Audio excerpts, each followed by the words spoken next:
the show where we explore the moments people had to let go of destructive pattern, limiting identity, and the internal battle to build a life with purpose and clarity. Today guest is Roza, a creative entrepreneur, faith-based game designer, storyteller, and founder of the Eden Conflict LLC, the creator of the Eden Conflict card game.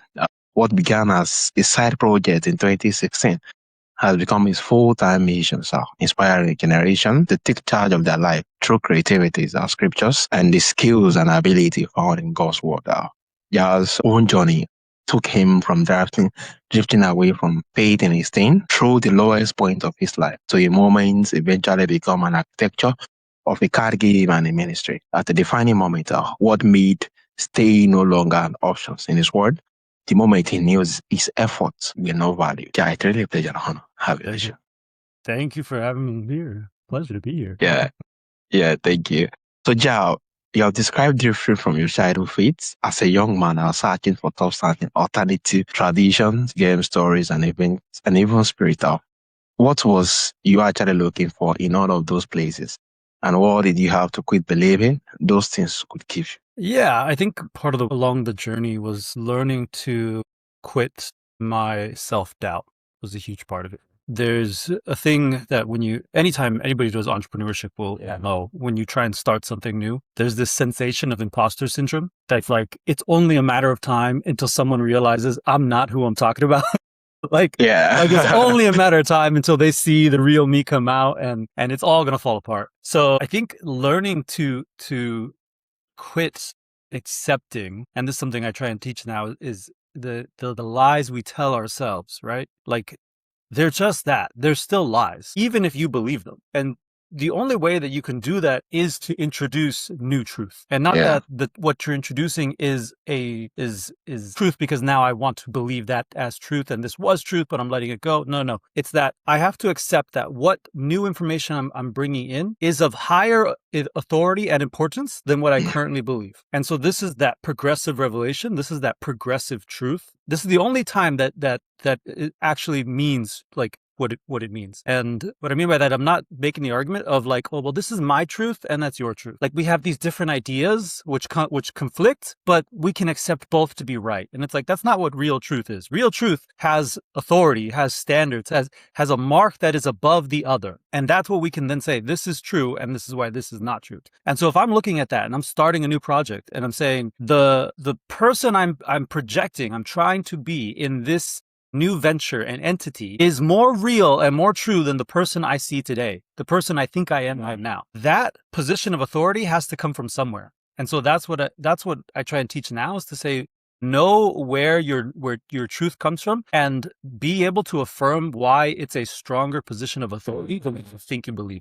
That's the only way you're going to be able to break free from the lies you tell yourself. So if I tell you this right now, it's like, I am a huge introvert, and I mean huge. Yeah. I do not like talking to people. I don't like being on public stage.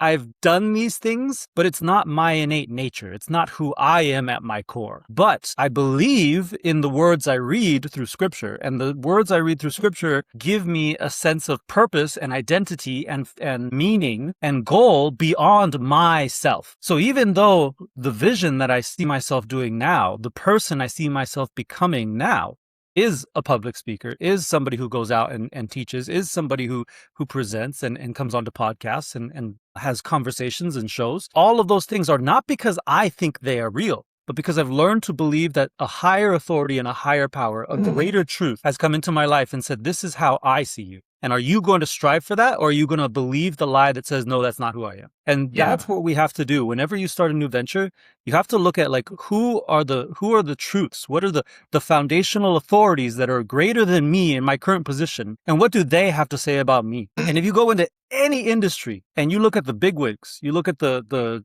Jeff Bezos, you look at the people in the big podcasts and all of these things, they're all going to tell you they started small. They started with nothing. Like the genuine self-made people are like, they started with nothing and they had to believe, they had to project and believe in something greater than they were in that moment. And the advantage you have, exactly.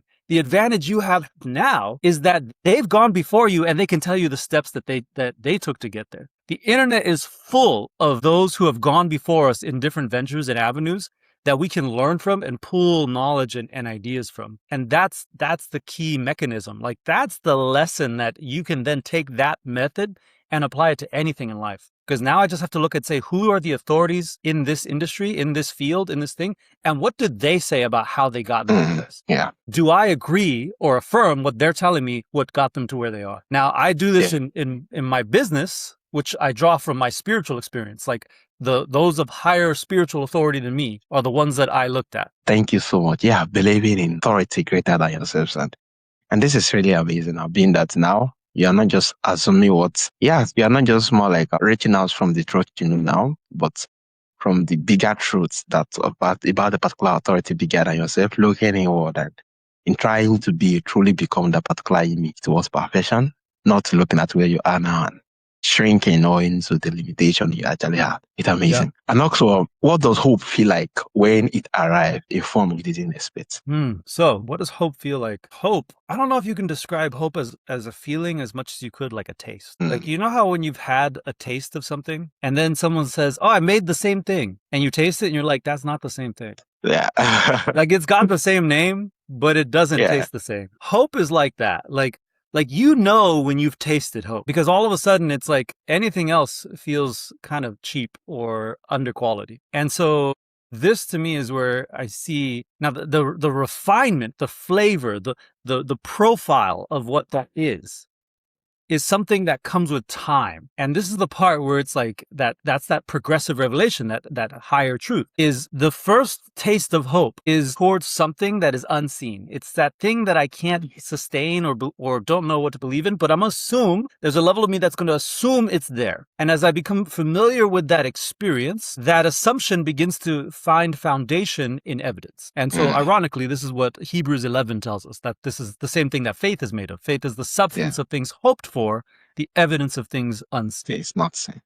So having that taste, that profile of hope, is something that at first is speculative. It's like, I think this is what it is, and I'm going to try going deeper into this purpose, into this mission, into this identity and field of work that I'm applying for. And as you go along the way, the flavor profile begins to distinguish itself and becomes more real and more apparent and more understandable. To the moment when you hear somebody else's expression of hope, you can tell immediately whether or not they are genuinely tasting it or whether they're trying to project something that isn't there. The wake up, Because you can taste the hope and you have a better understanding of its flavor, and you can say that it's like, yo, that is the ingredients that will lead to hope, lead to that fulfillment, lead to that evidence that I know will come if you stick with it, or it's not. Because I've been down those roads that it's like, it just gives up or it falls apart. And you realize that it's like, now you feel hopeless. And what happens? The evidence not there to support what you thought was there. So that's that thing that it's like, hope is not a blind faith. Hope is a element of faith, that faith comes about as hope is affirmed by evidence. So what I hope for is unseen, but what I believe in is affirmed through my experience, through the evidence. So if I tell you that it's like, if you are consistent and you promote and talk about yourself every day as a podcaster, and you go out and you get into meetings and you iterate and do it over and over and over again. At first, when you're first starting out, you're going to be like, okay, I feel maybe like, okay, but I don't know, like I'm getting 2 views. like, can I call myself a podcaster if only 2 people listen to me? Like that's that moment of imposter syndrome that you have to wrestle with.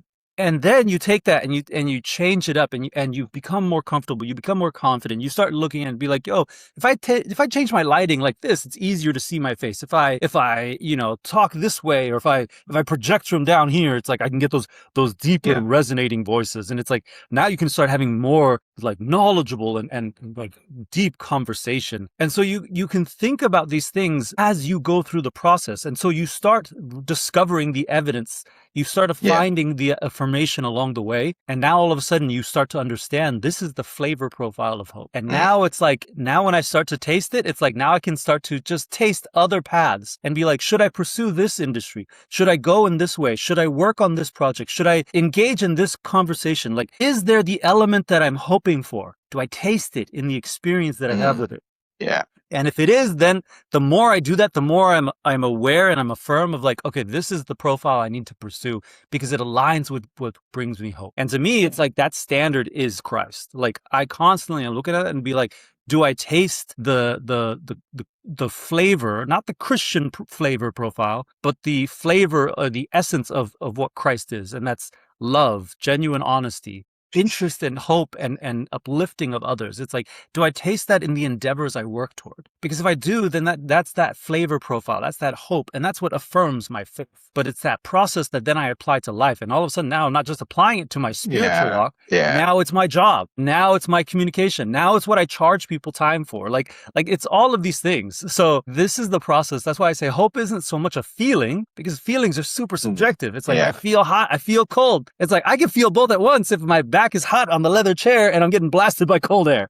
Like that feeling can be misinterpreted and can shift and change it. But flavor is something that it's like, you know when something tastes good and you know when something doesn't taste like it should. Yeah. So that's what you have to like think about as hope, is like, does it have that flavor profile of something greater if I just keep following this? Yeah. Amazing. Hope has a taste, and it differs with time as you keep working at it, being that there's a whole lot of evidence scattered around.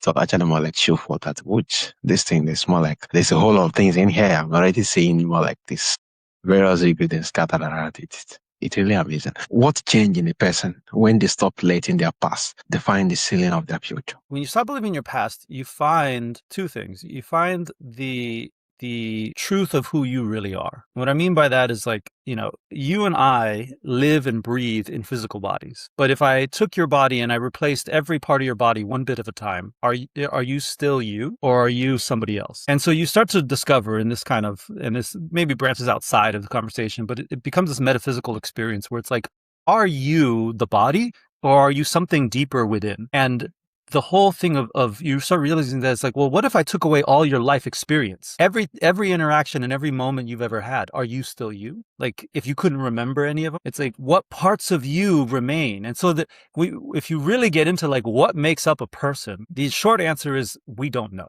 We don't know what truly makes up a person. And so when you stop believing the lies of your past and you're able to stand in the present and truly be aware of the you that is here, you can start to then say, is this the me that I want? Yeah. Or is this the me that others have made? And that begins to unlock this perspective of life, which I call the frameworks of reality. And essentially it's the premise is that it is how we believe and perceive and interact with all the world around us. In this moment where you stop listening to the past and you just start being aware of who you are right here and right now, it's like you can then begin to examine the beliefs, ideas, and things you look at, and you can begin to ask yourself, is this something I genuinely believe, or is this something that was told to me by others, by the beliefs of others, by the impressions of others, by the decisions of others? And so this framework, this imagery, this idea and system of ways of thinking are both good and bad, in the sense that it's like there are things that are natural frameworks, that they just work. So in other words, you and I probably don't understand all the mechanisms that are taking place right now to let us have this conversation. We couldn't explain, even between the two of us, we couldn't explain all the science that's taking place for you to be in front of your camera in one location, me to be in front of a camera in another location, and us have this conversation. I can't explain all of that, but I know it works. The frameworks and knowledge of others set up a framework for you and I to interact with and have this conversation. That is an example. That's a metaphor. But we have life frameworks. You have mental imagery frameworks of how we perceive the world and how we think about ourselves. And so when you let go of that portion of yourself that is wrapped up in who you were and what you've done in the past, and you start saying, look, I am a person who's never existed before because I've never been here before. So this is not me of the past. I'm not ruled by my past because my past is in the past. I'm somebody different. I'm somebody new. And tomorrow I won't exist. Tomorrow will be somebody else who is here in my place, but it's still the physical me that's there. Even that changes, right? Like every cell in your body is eventually replaced. Yeah. So it's like the you is not the identity of your past. It's not your experience. It's not your body. It's not any of these things. And so that framework that says you are these things that you've done is a framework that you've believed and accepted, but is that one that you created, or is that one that was imprinted and pushed onto you? And so you have to start realizing that these frameworks, these systems of thinking, are ideas that most of the time we naturally perceive and accept because this is what others are doing and this is what they've told us works. Yeah. And sometimes it's out of genuine curiosity, like it's me seeking that higher authority, the person who's been there that has the evidence and says, okay, tell me your framework for getting to where you are. And if I accept and believe it and I practice it, I should see the same evidence of it. And when I see that same evidence, now I've discovered that flavor profile of hope, like we talked about. But in this case, when it's like, tell me who you are without the past. Yeah. And it's like, you start asking yourself, who am I? Yeah. Who am I? Like, who am I? Yeah. And then the follow-up question to that is, well, what can I be? What could I strive to be? Who could I become if nothing held me back? When there is nothing holding you back, what is limiting you from achieving all that you want to achieve?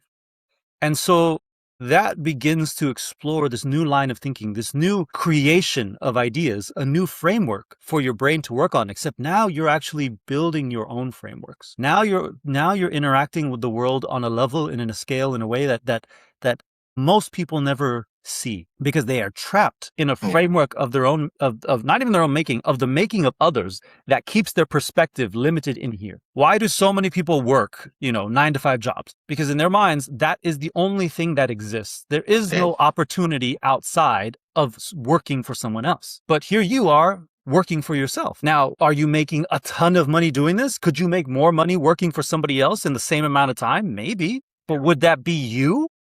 Or would that be somebody else who's doing that for them? This is where I say the framework, the first thing you discover is who you really are. And that second thing you discover is what is it that you truly, and you can begin to now, once you see the frameworks and once you start to understand the world around you is nothing but systems of frameworks, you can begin to see where you can interact and where you can begin to change those things. Now, one of my favorite quotes is an important quote that says, don't throw away the past, but don't let it hold you back. And the way it goes is it says, we have nothing to fear from the future except how God has led us in the past. So to forget how God has led us in the past, let me correct that. So we have nothing to fear in the future except to forget how God has led us in our past. And that's an important part, because it's like when you forget the authority that is ahead of you, now you are walking into the future blind. Because now you don't have that authority. You don't have that assurance. You don't have the one who's been there before you. So don't forget the parts of your past where you have been led to that higher truth, to the greater knowledge, to the striving out, the breaking free of limitation into a bigger framework, into a bigger understanding of the world and of you as a person and of society and life and the spiritual walk you're going through. Don't forget those moments, because it's those moments that remind you to keep striving forward, to grow your framework and to expand your understanding. And that's the important part. So that's why it is important to let go of the lies, but you also need to remember the moments where you discovered the truth. Yeah, amazing. Thank you so much. This is really amazing and really robust. Yeah. Don't forget how he has led you in the past, being that they actually more like give you a little perspective in what the future holds. It's really amazing. And also your work bridge creativity, expression and theology, game music, practical lessons to make scripture accessible and engaging. What did you have to quit assuming about how people come to faith before you could build something that meets them in the middle of their actual life? I had to quit assuming that ministry was meant to be done in a set system of ways. So what I mean by that is, like in the church I attend, there's this kind of unspoken rule that the only way to do ministry is you're either a pastor, or you're in theology, you're a teacher, so you're raising the next generation, or you're a medical professional, where it's like you're healing the world. That's kind of the three focuses. And on, like, you could broadly, like, even in my immediate area, I live live near Loma Linda, California. There's a huge medical community and huge education system there. But those three things are kind of the foundations of how the church that I attend kind of perceives most ministries being done. You're either spiritually educating people, you're physically, intellectually educating people because you're in part of the educational pipeline, or you're healing people. You're bringing them education through physical healing. But they don't really have a lot of deviation outside of that.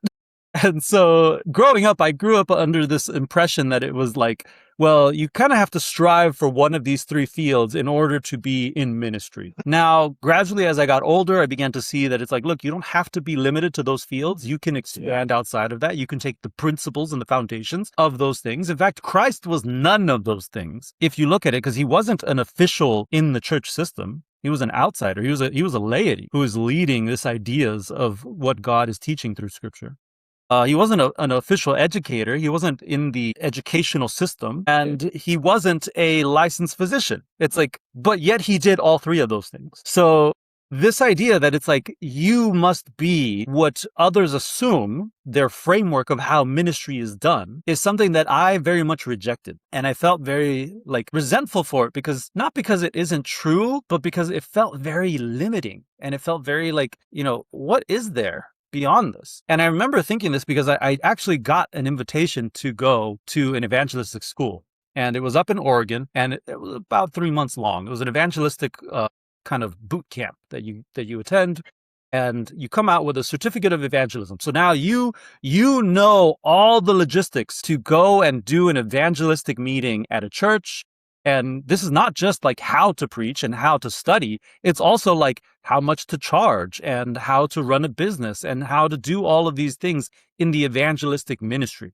So it was very focused in saying, you can be an evangelist once you've accomplished this, once you've gone through this program. I went through that program, and the first thing I realized on the day we were graduating was like, God, I don't want to be an evangelist. Yeah. I don't want to do this thing. I heard you calling me here. I could taste the flavor profile of hope to come here. But I don't want to do this. This is not what I find myself inspired to do. But I do want to serve you. I want to be active for you. I want to be a part of this. Now, something that's unique, a unique experience I had that while we were there that nobody else in my program had, was that as you go through the program, the last half of the program is we host an evangelistic series at the local church. And in that series, every student had a night where they were preaching. So it's like the people are coming from the community to an evangelism series, but the speakers are all the students of the school. Except I never got to preach. I never got to go up and be a preacher with all my other classmates. Now you look at that and say, well, that's a disadvantage. You didn't truly get the experience that the school said they'd give you. What was I doing that I wasn't preaching? I asked as we were starting this program, I said, hey, who's running the children's program? And they were like, we don't have a children's program. We didn't plan that. And so I started asking around, and I realized I was the person who had the most experience with kids because I worked at summer camp for several years. So I was like, I guess I'll do it if we need a children's program.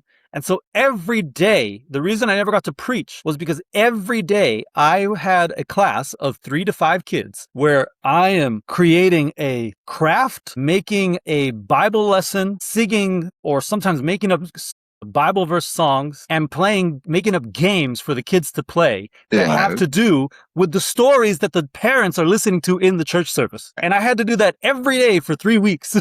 And so it was every day my brain was raking itself to be what are we going to talk? Okay, the theme is Joseph, and he's going into Egypt, and he's going through suffering. It's okay, well, how can we try this into a simple story? Okay, well, we've got these things. Okay, I'll print out this document that looks like a coat, and then we'll make puppets, and the kids will color the coat, and we'll do this song, and let me look up Google songs about Joseph, and it's like my brain was racking to create a environment that the kids could learn about the topics that were being discussed, but on a level that they could understand. And that happens for 3 weeks, and then I graduate, and I was like, God, I don't know. I don't want to be an evangelist, but I want to work for you. And literally the day I got home from that program, my brother was at his kitchen table, and he was brainstorming how to make this card game where it was combining different letters and making words, and you scored points on the words you made. And so I'm sitting there and I'm exhausted. I had a 11-hour drive from the school back to my home. And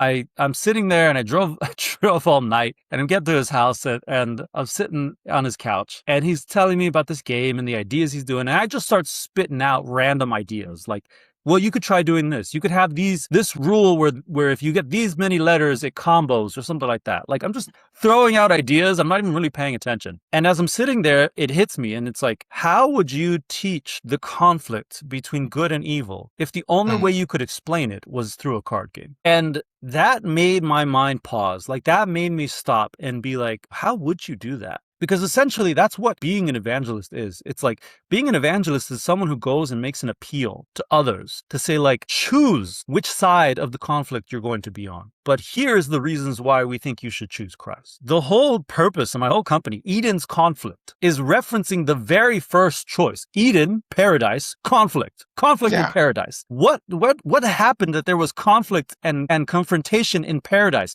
It was the choice. The moment that choice was made, now the rest of us are experiencing the consequence of that. And so that became my purpose. That became my vision and reason to say, like, how can I teach people the importance of choice? And at first it was just, let me make a game. But that refinement, that experience, that hope for something beyond what I could currently see gradually led me to the philosophy that it's like, okay, choice begins with believing there is a choice to make. And so where you are, wherever you are, in whatever industry, whatever thing you're doing, when you look forward, do you see hope? Do you see happiness? Do you see purpose?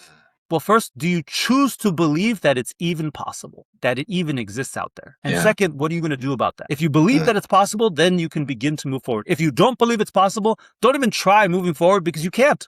You physically can't go to what you don't know exists. And that's where it's like if I told you go to the island of Narnia. Like, have you been to the island of Narnia? And you'd be like, no. Where is that? Like, how do I get there? I would be like, oh, well, go to your closet and open the door. And if it's connected, you should be able to walk into Narnia. And you'd be like, bro, what are you talking about? Yeah. But the moment I say that, it's like, oh, well, this is a fantasy story. And let's have a conversation about Narnia. And it's like now all of a sudden you can travel to Narnia because now your brain is not limited by the physical movement of your body. Your brain is saying there is an experience I can partake of by envisioning a series of events that lead me to this place. And so that kind of thing is where I started realizing it's like, look, reality, real life experience and visualized experience are almost the same thing. Yeah. And so it's like we have an importance to be able to call people to strive for the highest visual good that they can understand. Because when they reach that point, when they reach that purpose, when they reach that hope, they'll begin to realize what it means to strive for even greater things beyond that. So that's where I started breaking out of that perceived, like, this is the method that you have to do ministry in. And it started saying, okay, how can I create a experience where people are tasting the profile of hope in Christ, hope in God, the flavor of his word in a way where it's like, it's not just something you talk about, but it's something you can interact with. It's something you can think, you can engage with. It's something that I can pick up a book and read through it, and it will either give me strength or drag or like kind of bring me down. But I'm becoming aware of when that happens. And so now I can begin to make better choices and be like, yo, you know what? I don't need to spend so much time viewing that stuff because it doesn't really feed me. But this feeds me. The word feeds me. The hope feeds me. The purpose feeds me. And now all of a sudden I'm living a very different experience, even though I'm still here in the same reality you are. But my world and my viewpoints are completely different. And so that's what I'm trying to bring others into. And that's why I say that it's like, yo, you got to choose to believe that even is possible. Yeah, amazing. This is really lovely. Lot of analogy that goes in here. And thank you so much for sharing. So lastly, you have said that God is everything will allow him to be. What does someone need to quit limiting in their understanding, their imagination, their willingness to be surprised? Before they can actually experience that fully. We have to come to a place where we are willing to be willing. You know, we are willing to allow ourselves the chance to believe in something beyond what we see and know and feel. And a part of that is like becoming aware of our fears, which can make people uncomfortable because it's like, if I told you concentrate on your fear, what makes you truly afraid? It's like, that's where the uncomfortability begins to seep in. And you're like, I don't like thinking about the things that make me afraid. You know? Nobody does. But as we understand and as we begin to become aware and and see the frameworks that make up our fears.